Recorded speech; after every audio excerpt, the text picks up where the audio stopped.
ल गाइस तेस्रो राउन्डको ब्याटल लिएर म फेरि आयो अघि भर कपाल काटेको टाउको चिलायो आजको ब्याटल चाहिँ अलिक एक्स्ट्रा हुनेवाला छ यतापट्टि बाबरी भाइ छ र यतापट्टि सन्ध्या बहिनी छ आजको ब्याटल सुरु हुन्छ हाम्रो बाबरी भाइबाट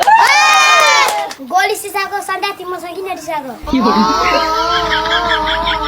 गर्मी पर्यो पानी पर्दैन तिमीले त मलाई बेबी भनेर कल पनि गर्दैन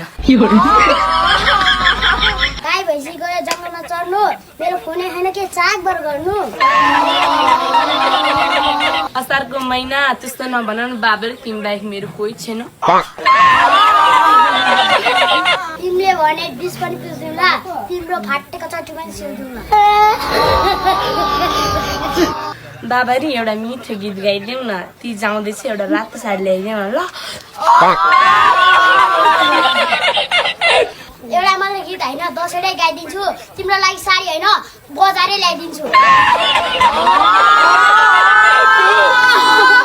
ओके आजको तेस्रो राउन्डको ब्याटल पनि सकिएको छ तपाईहरुलाई हाम्रो ब्याटल के कस्तो लाग्यो कृपया प्रतिक्रिया चाहिँ दिन नभुल्नु होला यस्तै यस्तै रमाइलो ब्याटलको साथमा फेरि पनि उपस्थित हुनेछु यति भन्दै म बाइ बाइ गर्न चाहन्छु